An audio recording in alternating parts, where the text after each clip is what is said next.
All right, guys, welcome back to another episode of the show. With you, as always, me, Ben. Today, I'm joined by Tyler Hoover.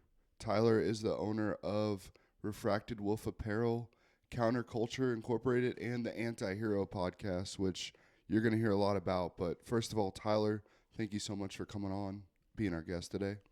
Yeah, thanks for having me, man. Appreciate it. Yeah. Um, we'll get into, there's a lot that went on with the Anti-Hero podcast, and then you got this new project with Counterculture, and then your Refracted Wolf, that's already got like badass designs to it. But first, can you tell us about, where you're from, what you're, kind of just where you came from, and what brought you to where you are now?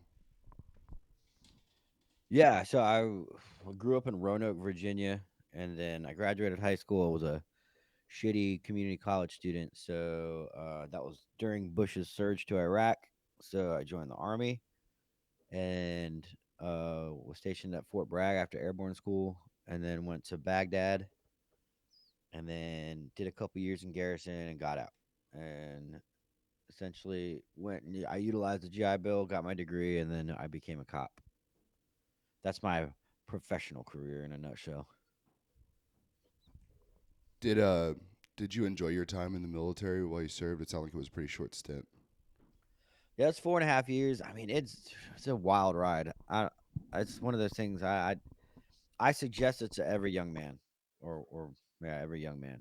That's just something that I don't think you necessarily have to do like anything crazy. I think being able to don a uniform and serve your country is it teaches you discipline, it teaches you life experience, it gets you out of your hometown for a little bit, you know, and then it pays for college on top of that. So it's like it's a no-brainer. It's just whether or not you want to do some dumb shit like infantry or, stuff like that. That's you sitting in the woods wondering what the hell you're doing. Oh yeah. Then there's worse. People think like the infantry's the worst one. Like there's so many shit jobs you can get that make you question your time in where you're like, what the hell is happening? Yeah. You get out, you go to college. Which your degree, I guess, was it for Homeland Security or was it Hmm. what it would it go for? Yeah, I went Homeland Security and Terrorism Studies. And then you immediately did you get a job? Was it sheriff's department or where did you start at? I started in Volusia County Sheriff's Office, which is like the Daytona area of Florida. I did a couple years there and then realized that like there wasn't a lot of lateral movement and the pay was way better in another county, so I switched over. Same uniform, different county, looks exactly the same. What as you're going through all this, what made you start like your own podcast? Like what made you jump into that world? So originally COVID hit, and I don't know, I just got a wild hair in my ass. I was like, I'm gonna start an apparel company. So I started Refractor Wolf Apparel in summer of 2021, and I remember thinking like, I need to get on podcasts to advertise my apparel line. Like I didn't, I had, but the problem is I knew nobody on podcasts. Like I didn't know any person with a podcast. I knew no podcast, so I was like, well, what I'll do is I'll start a podcast, but make it just kind of like the marketing arm for my apparel line, right? Just free advertisement. And then it turns out the podcast became way more successful than my apparel line. So it still is great advertising.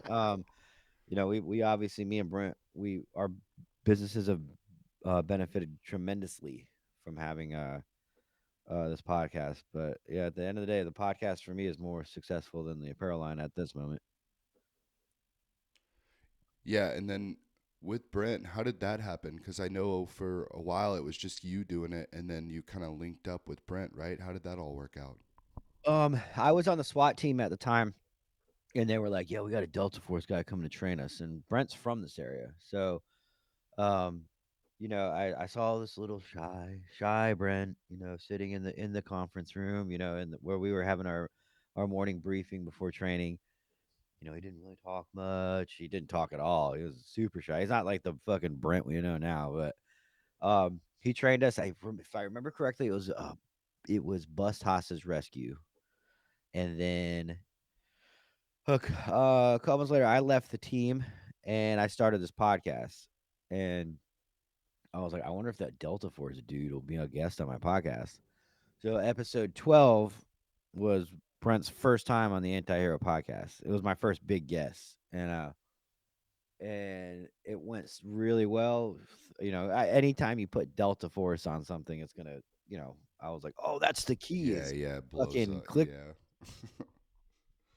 Um, yeah, like, and then he came on. He did episode 12, and then he did episode 37, 35, one of the somewhere in the 30s, and it was just called Delta Force and Cigars, and all he was just another guest, and he was promoting a cigar line. That's it. And he on that episode, he said, 'cause we all know Rob O'Neill didn't kill Osama bin Laden, and I was like, whoa, pump the brakes, what? And he goes, yeah, you didn't know that, and I was like, no, I didn't know that. And he goes, yeah, everybody knows that, right? So that was it. It was like 30 seconds. Well, I made a clip of that. That was my first viral clip ever. It was in the millions on every platform. Delta Force calls out Rob O'Neill. So the Yeah. backlash that came from that, well, I don't want to say backlash isn't it's negative, but the impact that made, Brent had to make an entire Rob O'Neill breakdown, episode 37, which is one of our Oh, and best that's where that episodes. came from. Yeah. Yeah. However, Brent technically wasn't on the podcast. He was a guest doing that. He didn't come on the podcast until episode 40. When I looked at the numbers for the Rob O'Neill thing, I was like, Brent, I was like, I need a co-host. That's the next logical business step. And I was like, you are perfect for this job. You are the perfect business partner for me. And ever since that, the rest is history. Yeah, you guys kind of went down like these. For those that don't know about it, they've discussed, Marcus Luttrell, Rob O'Neill, um, Tim Kennedy, which is one of the.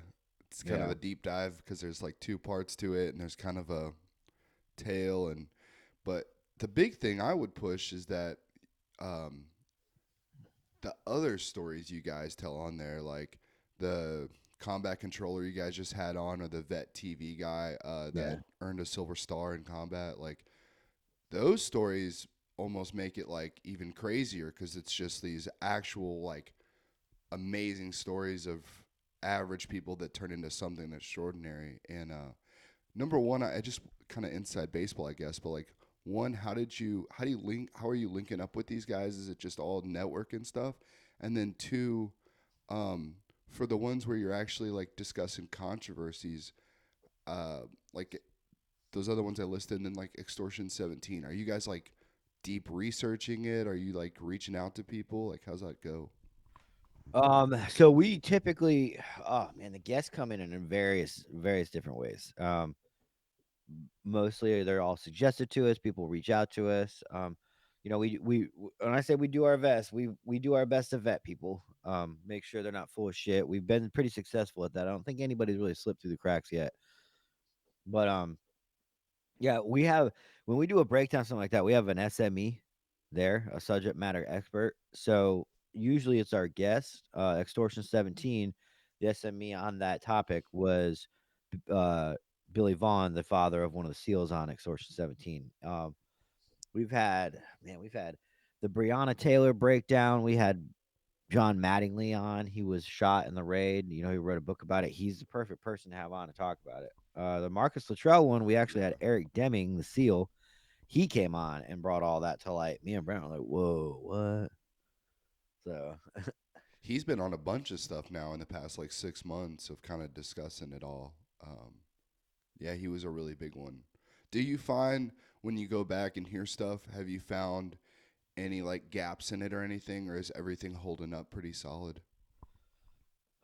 everything holds up pretty solid. Every now and again, you'll get a detail that's explained better, and you're like, "Oh, okay, well that explains that." Then that takes the suspiciousness away from that detail.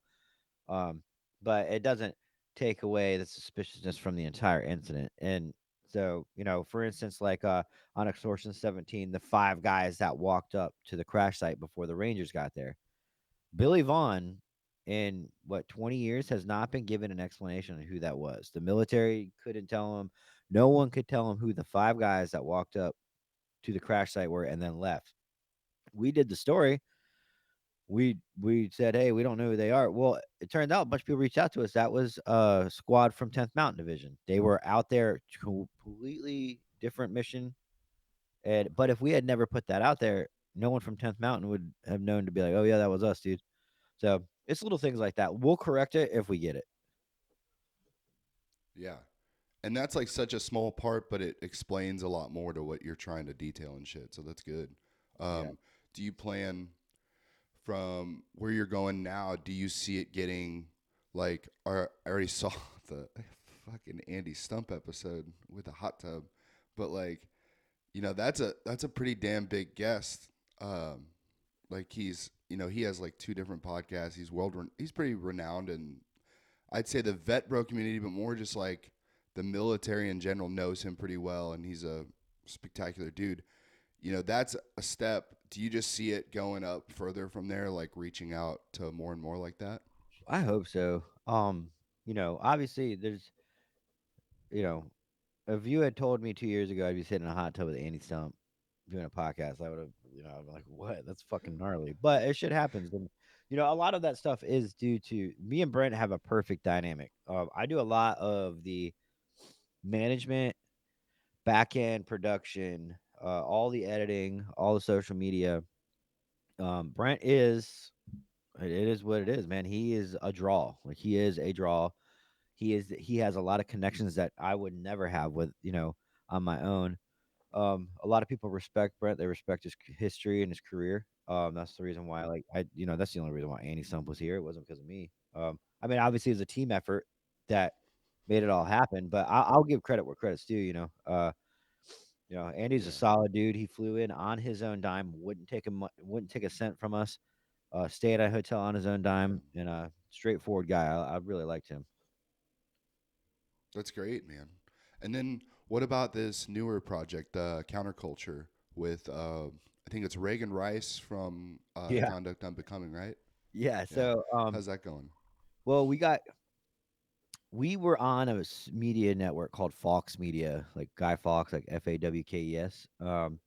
With my Yeah. what with was I don't want me to sound like dramatic, but was my friend Eric Tansey.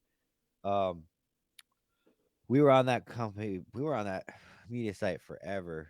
We didn't really get anything in return. Um, and we brought in all of the numbers like that. Out of that, we brought in like 95 to 98% of the downloads. Um, and we put out the TK episode. Well, Eric just put out a book, and his co-author is Nick Palmshano, and that whole TK thing Oh caused a shit. lot of problems for him. And he went on a podcast, and somebody asked him about it. He's like, "Listen, man, I'm not the type of guy that rips people down, blah blah blah." So I said what I said to him in a group text. I was some choice words, uh, mainly being like "you're a cuck" for Tim Kennedy and stuff like that. He got all butthurt.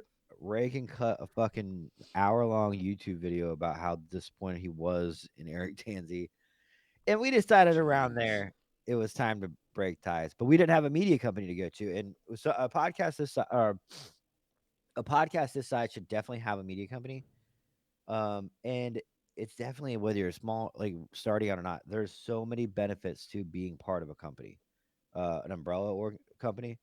So we were like, fuck it, let's start our own. Me and Reagan put our two on there as the biggest ones, and then it's it's really just a first responder veteran based one. It doesn't have to be, but military first responder network, and we got the only thing we ask for is the RSS feed. That's it. We don't have any fees, and we do live shows. We have connections. We get guests. The goal is to get sponsors. The goal is to be able to use Antihero and Conduct downloads and be like, listen, hey, we want to pitch these ads, or we want to pitch ad companies, and then share the wealth to smaller podcasts. Like, hey, this company right here wants you for a month to read every for 4 episodes this ad, and they'll pay you X hundred amounts of dollars, right? And smaller podcasts can decide, hey, we'd like to make a couple $100. I would pay for some equipment. We'll do it. So that's kind of like you're like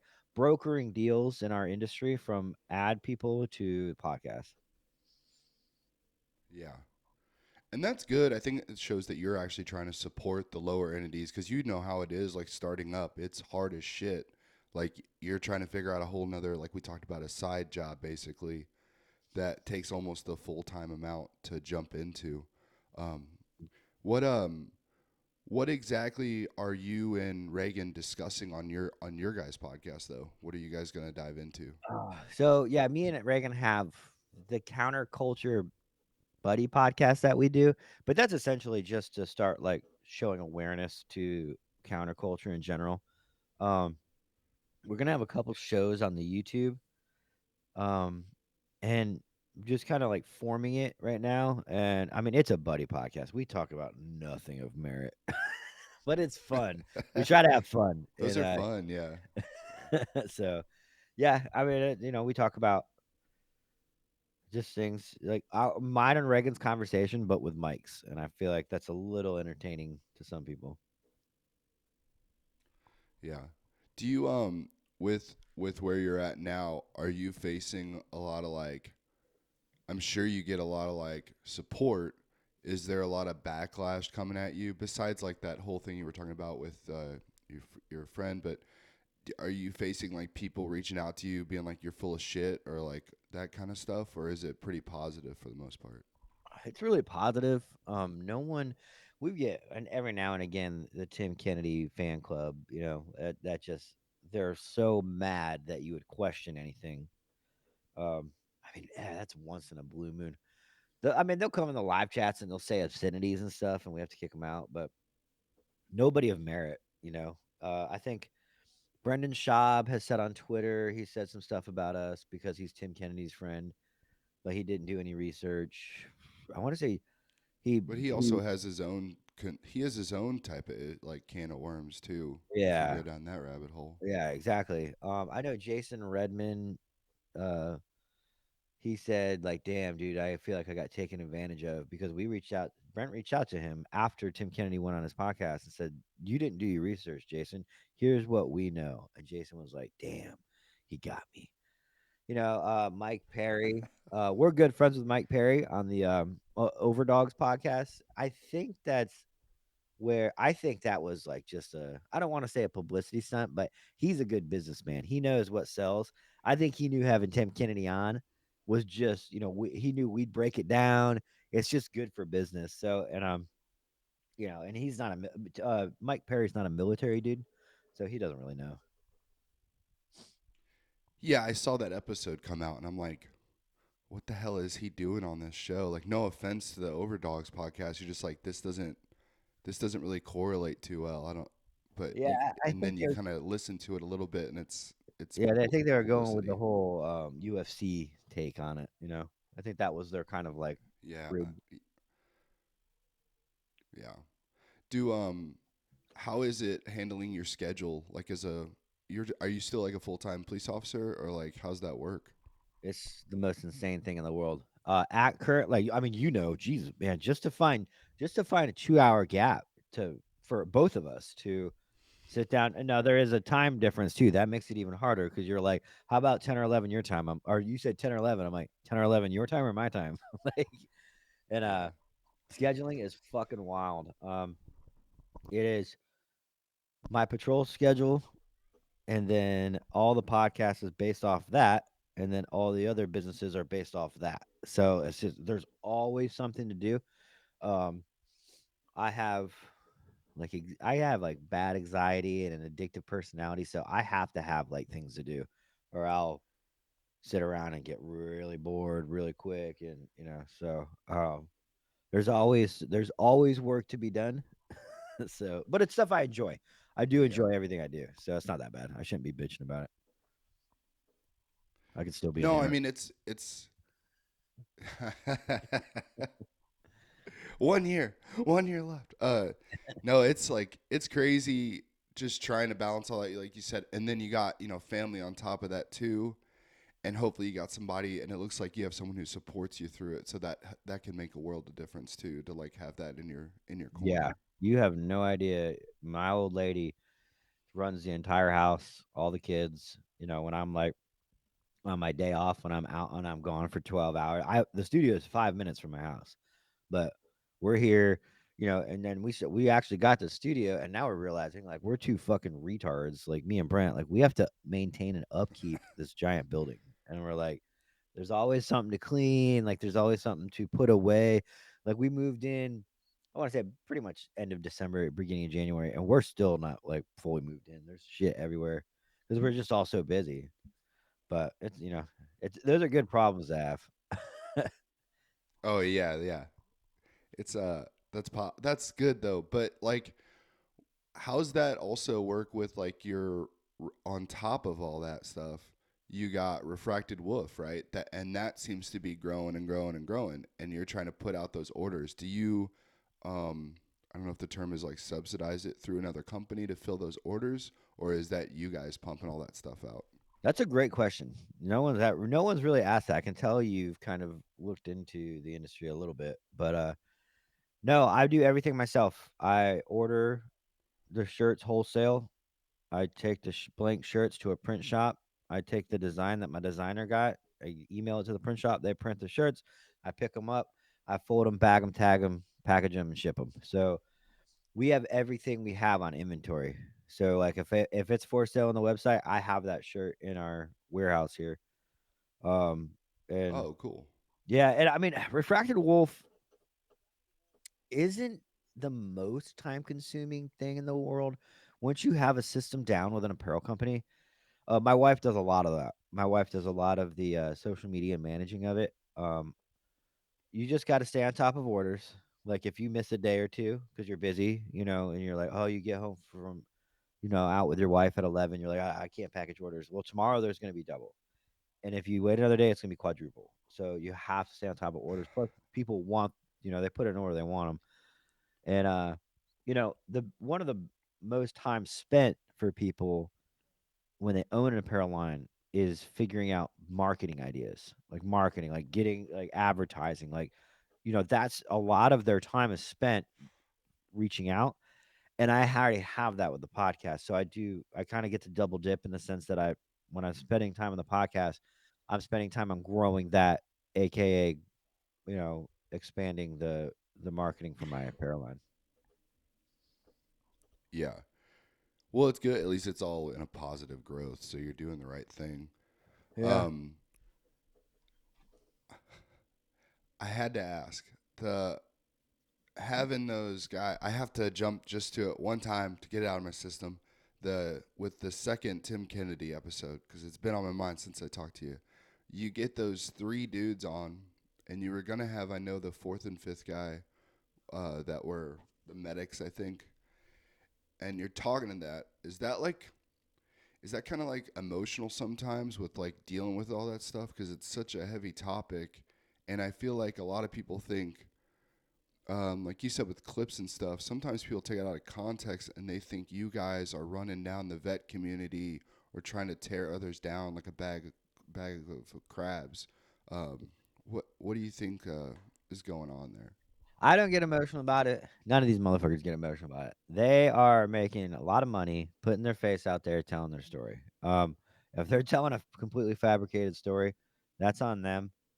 But I mean, no one. I mean, if we have one of our guests, that stuff gets heated. I've seen tears in the eyes of the guests. I've seen tears in the eyes of Brent. I'm not a bitch, so I don't cry. But Hell yeah, hell but yeah. those do get real. Those conversations, and we talk. We used to joke like, "Hey, man, come tell us about the worst day of your life," because that's what we're doing. We're asking them to go back and tell us about, and you'll see they haven't been there in a long time, and they'll start tearing up. That stuff's pretty deep. And but as far as like all this fucking soft drama, dude, they all want that. The only person not benefiting from that is Tim Kennedy right now. He's the only one. And sometimes I feel bad, but he brings it on himself. He won't even I people are like, "Oh, just admit it. Just come out." I'm like, "Fuck it. Just go away for 6 months. Just go away. Say, "Babe, we're taking our savings. I'm gonna go on a sabbatical, and for 6 months, I'm not gonna be on camera." Everyone will forget about it, but he just can't do it. And I didn't care too much about Tim Kenny because it's not my world. I don't care too much about the soft community because I was never in it. But Tim Kennedy saying that he had 17 like Valor Awards, like hearing the stories of people that actually have Valor Awards and him taking that, like that did piss me off a lot. Well, yeah, because then you start to like think about too, like for me, I've been in 10 years now, so like my first 5 years, I had a lot of NCOs, like higher NCOs that were GWAT dudes, but they were also conventional army, and I don't know if they get as much traction really as the soft community because they're out there in the public a lot more. Yeah. But those old conventional dudes saw a lot of crazy shit, and you respect them for it. They tell you certain stuff, and you earn that respect. And then you learn that people are lying about it, and you're like, what the fuck is wrong with you? Like, how do you not have a fucking heart? So, Yeah, I can only imagine the stolen valor ish stuff going on in a non wartime army. Like, because I mean, what do you do in the army? Are you allowed to say if you don't want to say? yeah, I'm Seaburn. It's like the pro mass guy, Yeah, like yeah, yeah. all that type of shit. Yeah. Do they attach you to another company, or are you in a Seaburn company? No, I did 3 years in a Seaburn like battalion. Then I was in a signal unit. Then I was in group for a little bit, and then I was a drill, and now I'm in an aviation unit. So you go like Oh, all over. Yeah. yeah, that's what I'm talking about. When you join the military and like, oh, our Seaburn might not be like the most like, interesting job out there, but look at all the places that you got to go. Just because that's your Oh specialty doesn't yeah. mean it. Like that to me is enjoying a military career. I know right now you're in the thick of it, so it's like, ugh. But you look back, you're like, man, I got to be in aviation. I got to see that soft world. I got to see like all these different worlds. But, Oh yeah. but yeah, I mean, like, have you? What year did you join? Two, 2014, I joined in 15. 15. 15. Yeah. Yeah, shit. The war was pretty much over then, huh? It was, yeah, I got one deployment, but it was to Bagram, so it was really nothing. I was just hanging out, and it was a signal unit, so it was just like covering the networks, making sure they don't go down. And I was just in S3 doing random shit. So Hey, man, it's but you got to it go. That's the you might not have been well, out there and that's all people want, man. That's all. When I joined, like, when did you join? 2007. Oh, damn. But Yeah. that's all everybody wanted, from like basically that time frame to like probably like 17 or 18. Now it's shifted. Now, like, the new guys, they really don't look forward to that, No, I don't that's think. not it. But It's not in their. It was not one of the reasons why they joined. To go to war. no, it's all benefits and stuff. Just, which is to each their own. Like, I'm not disputing anybody for it, but it's just a different mentality. And it's super hard to, like, it's hard as shit to lead a place like that when, like, everybody that's like 10 years and above joined for completely different reasons. So Yeah. What made you it's get into podcasting? I actually was trying to debate if I was going to get out of the army or not. So I just started. This originally was called Why We Serve. So, Okay. like, I was just interviewing people about why they joined, why they stayed in, why they got out, all that. And I kind of hit a mark because it was in the middle of my drill time. So I was like running out of guests, and I didn't know how to do this online shit of talking to people. So I started reaching out to friends, I talked to him, like, even my dad. I just interviewed him about his life. And Oh then yeah. you start learning everybody has these crazy ass stories, whether they're military or not. Yeah. So, like, a lot of my stuff levitates to military because that's just who I know. But man, you start to like ask other people, like, just like go to like the Farmers Association where they sell feed stores, and those dudes have like interesting lives. So Yeah. I mean, I my I always say this: when you start a podcast, if you're not already famous, right? You're not already famous, then you're going to have to start a podcast interviewing your friends and family. And my dad was episode 5 yes, of the Antihero Podcast. So yeah, yes. yeah, it is what it is. The homies get you through it. And I never forget those guys. And those guys are, they're alumni and Antihero. They are the ones that got me up to where I am, and now they all bust my balls, Mister Big Time, Mister Big Time. But I never forget where I came from. Yeah. And do you see like with the progression like we talked about, from Andy Stump going further with that? Do you also see you guys addressing more issues in the future? The only one I know right now, I because soft is the way it is, the big targets are celebrities. So like I can't really do it. I can't be like, "Yo, Brent, we're going after this person," because it's not my lane. I could find tons of cops to go after, but at the end of the day, no one knows who the fuck they are. So, um, I think the next big one, Brent's been hitting about Shrek for a long time. He brought it up again the other day. I just think Ooh, that it yeah. it takes so much. It takes a lot of time, and you can't just go with like, oh, we know with this one story, and then a bunch of like contributing things. It has to be a podcast episode worth of lies, and that's just really hard to come by. Like Dakota Meyer, I heard his I've heard different stories about his Medal of Honor, how it might not have been as truthful as it should have been. But at the end of the day, you can't make a podcast about that. Like he still got the Medal of Honor. He still there was a lot of things that still happened. So Yeah, do you I mean that it's such a touchy subject, especially with like you said a Medal of Honor. I mean, that's just hard as yeah, hell. But with I mean that Shrek one, I think when I've talked to other guys in the army about this type of stuff, you can tell you can just sense when someone's giving an interview when they're lying about shit. Like it's not like this magical thing. It's just like the bullshit meter goes off a little bit, and you're like, okay, some of this sounds legit, but some of it you're like, you're either being way too nonchalant about it or you're being way too fucking specific. yeah, And all these guys getting interviewed, like some of the shit, it's which sucks because a lot of their stories are amazing in and of itself. You don't yeah, really have to throw the relish on there. yeah. I don't know, man. I think these guys are used to living an extreme lifestyle where they're the man, and then they get out and life doesn't care about them, so they got to go continue that feeling that like I'm awesome, and they go out there and they say dumb shit on interviews that you're like, what the fuck are you talking about? Even I know you're fucking lying. Yeah.